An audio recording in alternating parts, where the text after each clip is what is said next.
खुशी खड़ी रुके ना एक घड़ी,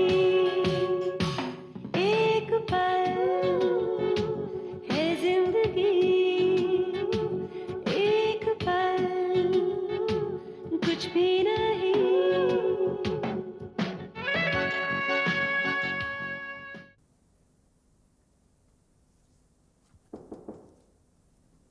Yes, come in.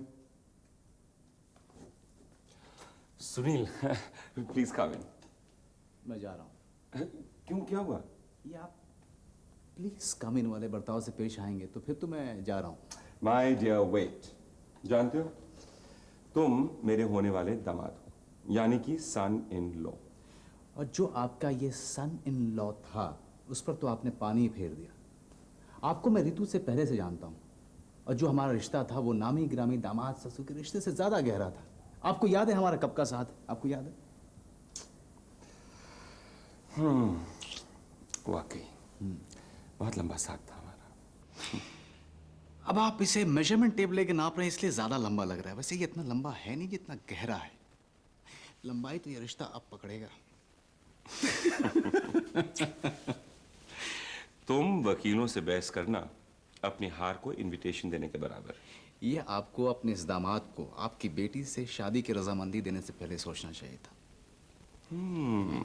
कहने का मतलब तो ये हुआ कि अगर मैं तुम्हें और ऋतु को रजामंदी नहीं देता तो तुम लोग मेरी बात मान जाते। वेल, शादी की तारीख अब पक्की हो चुकी है, रजामंदी मिल चुकी है, सब कुछ फाइनल हो चुका है। तो आपको सच्चाई बताएं? बताइए।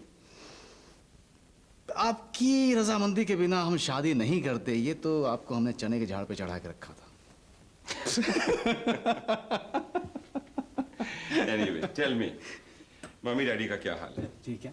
सुना है ऋतु के साथ बहुत पट रही है उनकी। वो तो पत्नी ही थी सर। वैसे उनकी रजामंदी के बिना हम शादी नहीं करते, ये तो हमने उनको भी झाड़ पे चढ़ा के रखा हुआ था। सच में बताऊं वैसे आपने किसी खास वजह से बुलाया था या इस दामाद के दर्शन के अभिलाषी थे आप? एक्चुअली तुम्हारी और ऋतु की शादी के सिलसिले में बात करना चाह रहा था। शादी के सिलसिले में बात करना चाह रहे थे और चेहरे पर सीरियस एक्सप्रेशन, यानी कि मामला फिर खटाई। नहीं, अब कोई नई टेंशन खड़ी हो गई? सुनील, कोई खास टेंशन नहीं है, लेकिन बस शादी को पोस्टपोन कर दीजिए। I think so. तो आपको ये कहते हुए अजीब सा क्यों लग रहा है? शादी की तारीख स्थगित होने की तो मुझे और ऋतु को जैसे आदत सी पड़ चुकी है। ये तो हमारी शादी की पहली रस्म सी होगी। जब तक ये पहली रस्म नहीं होगी हमारी शादी कैसे होगी? ये बात नहीं है। ताऊ जी की डेथ के बारे में तो तुम जानते हो। उसके साथ साथ करण आजकल हॉस्पिटल में है। ऐसे नाजुक हालातों में देखिए, आप जितनी ज्यादा सफाई दे रहे हैं मुझे उतना ही बुरा लग रहा है। वैसे एक बात बताइए सर, लोग कहते हैं कि सब्र का फल मीठा होता है, और मेरे इतने सब्र का फल क्या होगा? चाशनी होगा। सुनील। देखिए, मैं आपकी मजबूरी समझता हूँ, और ये मजबूरी ऐसी है जिसे चने के झाड़ पे भी नहीं चढ़ाया जा सकता। बस मेरी एक रिक्वेस्ट है, मल्होत्रा इंडस्ट्री अपने इस दामाद के ऊपर थोड़ा सा उपकार ये कर दे कि मेरे हाथ में लाठी आने से पहले मेरी शादी जरूर करा देना, please. Okay, that's done. Now leave, otherwise. Okay, I'm going. Bye-bye. अच्छा लगता है। Nice one.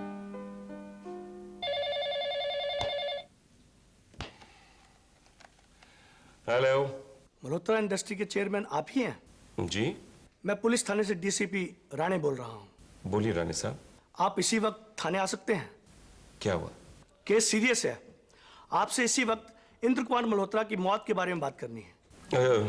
जी, मैं अभी आया। I'll be there shortly.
जी की किस्मत में न जाने कितने बच्चे थे।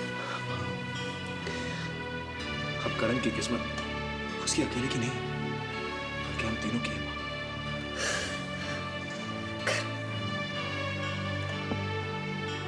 देख अपने छोटे भाई को देख, कितना परेशान है। अपने माँ और अपने छोटे भाई को कब तक परेशान रखेगा? ठीक हो जा बेटा, प्लीज ठीक हो जा। चलो माँ, डॉक्टर ने यहाँ बैठने से मना किया, चलो। मेरी ममता और तेरा प्यार डॉक्टर की दवाइयों से ज्यादा असर करेगा। हाँ प्लीज। अगर इस बेटे को बचपन से प्यार मिला होता ना, तो उसके नसीब में जख्मों के इतने निशान नहीं होते।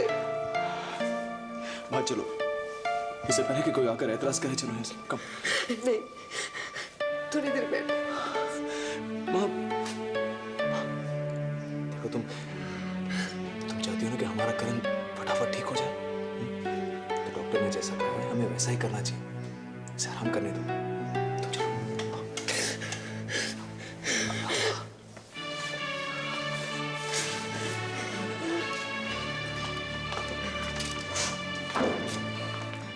मिस्टर करण की हालत के सिलसिले में आप लोगों को खबर देनी थी। कैसे खबर डॉक्टर? माफ कीजिएगा, थकावट की वजह से मेरे चेहरे पर शायद ठीक एक्सप्रेशन नहीं आ रहे, पर इस खबर को खुशखबरी कहा जा सकता है। डॉक्टर साहब, खुशखबरी? कैसी खुशखबरी? मिस्टर करण की हालत पर काबू पाया जा चुका है। डॉक्टर, यानी कि मेरा बेटा? देखिए, खामखा मैं जरूरत से ज्यादा आपको खुश नहीं करना चाहता, क्योंकि mister Karan is not completely out of danger. वैसे हमारी कोशिशों का नतीजा निकला है, मिस्टर करण की हालत अब उतनी नाजुक नहीं है जितनी पहले थी। हमारे इलाज का थोड़ा असर हुआ है और मिस्टर करण अब होश में आ गए हैं। डॉक्टर साहब, क्या हम करण से मिल सकते हैं? अपनी तसल्ली के लिए आप लोग सिर्फ एक बार उसे देख सकते हैं, लेकिन इतना ख्याल रहे कि he is still not out of danger.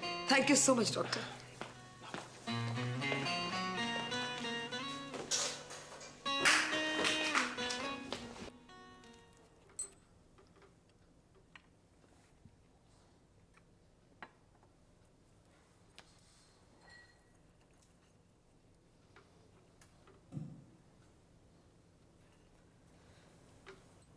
खामोश क्यों बैठे हो?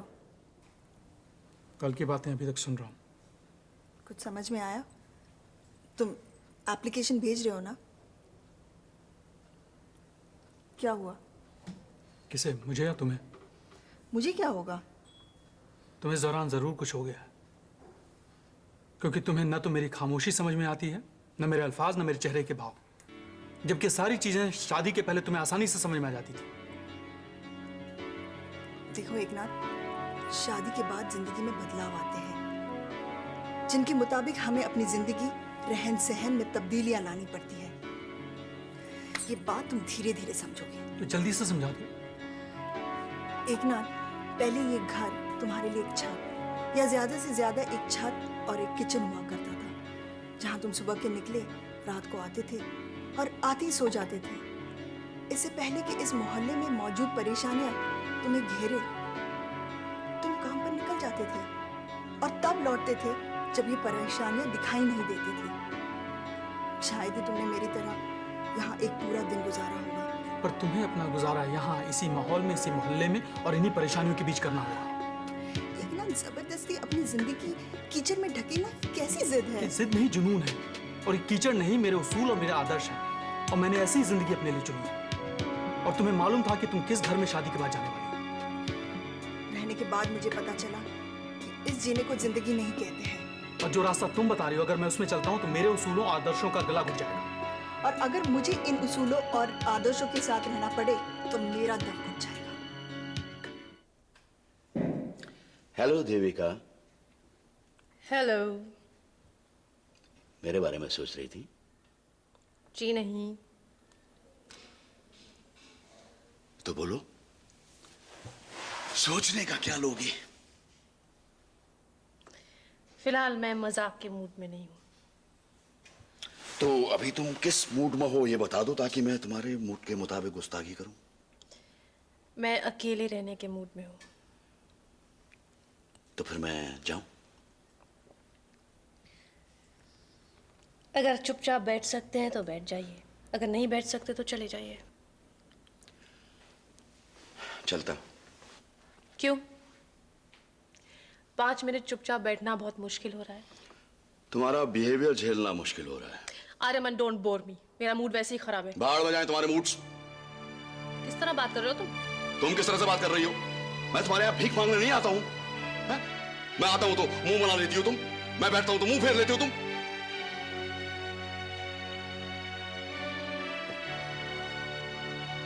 Aryaman, I'm sorry. I'm sorry, I'm sorry, I'm sorry. अब सर पे खड़े होके माफी मांगनी होगी क्या? तभी वापस आओगे।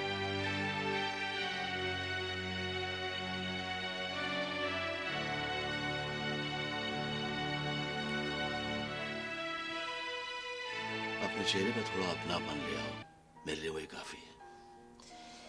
तुम सिर्फ मेरे चेहरे तक देखते हो, मेरे अंदर क्या उबाल उठ रहा है वो नहीं देखते। मैंने कब तुम्हें महसूस नहीं किया है? तुम्हारी हर छोटी बड़ी परेशानी को मैंने क्या अपनाया नहीं है?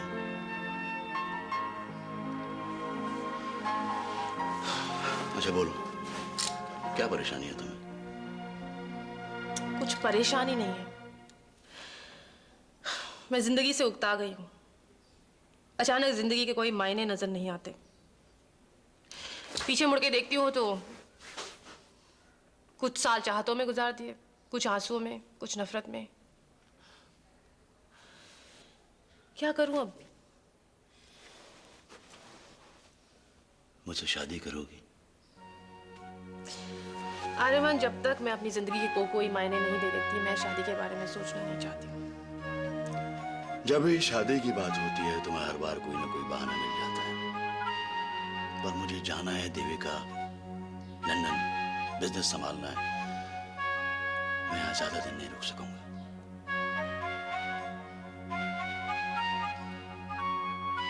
खैर, मैं इस वक्त पे कोई फैसला नहीं ले सकती।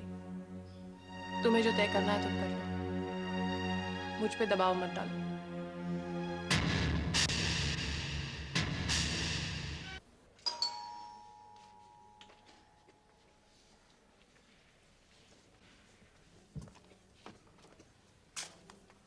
अरे सोनू, अच्छा हुआ तुम आ गए। मैं घर में बोर हो रही थी और तुम्हें फोन ही करने वाली थी। क्या तुम भी घर में बोर हो रहे थे? तुम इतने चुप चुप क्यों? किसी से लड़ाई करके आए हो या मुझसे लड़ने आए हो? मुझे किसी से नहीं लड़ना। लेकिन तुम तो बड़ी गुस्से वाले लग रहे हो। मुझे कुछ नहीं हुआ रिया। कुछ नहीं हुआ तो चलो वीडियो गेम खेलते हैं। पापा ने मेरे लिए नई सीरीज लाई, मैं अभी लगाती हूँ। मुझे नहीं खेलना, प्लीज। वीडियो गेम नहीं है ना तो कुछ और खेलते हैं। मैं बस थोड़ी देर बैठने आया हूँ। क्या तुम मुझसे गुस्सा हो सोनू? आज तो मुझे सब पर गुस्सा आ रहा है। सोनू सुनो, तुम रो क्यों रहे हो? किसी ने डांटा? मैं अभी आंटी को फोन करती हूँ। किसी को फोन करने की कोई जरूरत नहीं है। तुम मुझे डांट क्यों रहे हो? मैं तुम्हें डांट नहीं रहा हूँ, बस समझा रहा हूँ कि किसी को फोन करने की जरूरत नहीं है। मैं किसी के सामने रोना नहीं चाहता। तुम्हें देख के मुझे भी रोना आता है। तो ठीक है, मैं यहाँ से चला जाता हूँ। तुम चली जाएगी, मैं तुमसे कभी नहीं बात करूंगी। क्या मैं कहीं चैन से रो भी नहीं सकता? मगर तुम रो क्यों रही हो? क्या तुम जानती हो कि तुम्हारे पापा और मेरी मम्मी शादी कर रहे हैं? हाँ, मैं जानती हूँ। तुम मेरी मम्मी की सौतीली बेटी और मैं तुम्हारे पापा का सौतीला बेटा कहलाऊंगा। तो क्या हुआ सोनू? वो दोनों हम दोनों को बहुत प्यार करते हैं और आंटी और पापा की शादी के बाद हम दोनों एक ही घर में रहेंगे और बड़ा मजा आएगा। उनकी शादी के बाद मेरी मम्मी आकर यहाँ रहेगी और मैं भी आकर यहीं रहूँगा और मेरे पापा बिल्कुल अकेले वहाँ पर। उनके बारे में तो कोई सोचता ही नहीं है ना। मैं अपने पापा को अकेला नहीं छोड़ सकता, चाहे कुछ भी हो जाए। मेरी समझ में इतनी देर से एक बात नहीं आ रही, तो अपनी लाइफ के बारे में किस एंगल से सोचता है? यही तो बात है तिवारी, अपनी लाइफ में कभी कोई एंगल बनाना ही नहीं। जानता है, एक एंगल बनने के लिए ना एक पॉइंट, एक केंद्र बिंदु की जरूरत होती है, जहां दो लकीरें आके मिले। अपनी लाइफ में कभी कोई ऐसा पॉइंट आया ही नहीं जहां थोड़ा सा सुकून, जरा सा इत्मीनान, रत्ती भर तसल्ली आती है। मेरी हस्ती की कोई भी लकीर मेरी जिंदगी की किसी भी लकीर से कभी नहीं मिली। एक बार ऐसा पॉइंट बनाने की कोशिश की थी, स्वेतलाना से शादी करके। वहां आ धमकी उसकी मां और धमका के गई कि स्वेतलाना को तलाक दे दो। हर आदमी ने जैसे ठान लिया हो कि रोनी को ना तो जीने देना है और ना ही जीने की कोई गुंजाइश छोड़नी है। रोनी, तुझे मालूम है तेरे पीछे सबसे ज्यादा हाथ धोकर कौन पड़ा है? तू खुद। मैं आज से नहीं देख रहा हूं, बहुत सालों से देखता आ रहा हूं। जितना परेशान तूने अपने आप को किया है ना, उतना परेशान किसी ने तुझे नहीं किया। तिवारी, क्यों सामने खड़े होकर दूसरे की बर्बादी पर करने के लिए बात? कभी यहां मेरी जगह को देख, मेरे जूतों में पाँव रखकर तेरी जगह अगर मैं होता ना, तो उन लोगों को धक्के मारकर बाहर निकाल देता, जो लोग तेरी जिंदगी से बाहर जाने का प्लान कर रहे हैं। मेरा क्या है?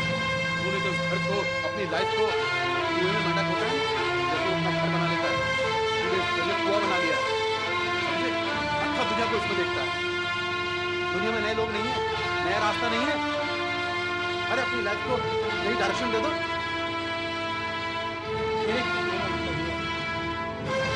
कोई कुछ पर खींच के जाए तो तू एक रुमाल निकाल, उसे पूछेगा और दूसरी डायरेक्शन में चलना शुरू कर देगा, है ना? अरे नहीं भैया, रोनी दूसरों के बारे में सोचना छोड़ दे, अपने बारे में सोचना शुरू कर। तू अगर दूसरों की जिंदगी में जहर घोलेगा तो तेरी जिंदगी में अमृत नहीं घुल जाएगा। पता है तेरी प्रॉब्लम क्या है? तेरी आंख में आंसू आता है, तू उसे पोंछने की बजाय दूसरों को रुलाने में लग जाता है। अरे वो तलाक मांगते हैं ना, तो दे दो तलाक। लेकिन तू थोड़ा परेशान करने के चक्कर में दूसरों को कितना परेशान कर लेगा इस बात को?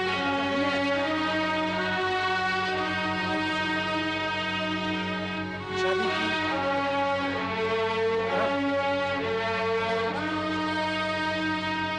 शादी क्या चाहता है? रोनी भगवान से इतना चाहता है कि तू अपने को सीखना शुरू कर। तेरा पता है क्या? तू सुख की तरफ पीट करके खड़ा है, तो ऊपर वाला क्या करेगा? उसको तलाक दे दे, तेरी जिंदगी स्वर्ग बन जाएगी और इस बीमार रिश्ते का यही इलाज है। और एक बात बताऊं, अगर ये बात कोर्ट तक पहुंच गई, तेरी जिंदगी बर्बाद हो जाएगी। बिक जाएगा तू। बस कर ले। तुझे सुनना क्या शुरू किया? सुनाए जा रहा है? देख, रोनी ने जो कहा, उसका फैसला।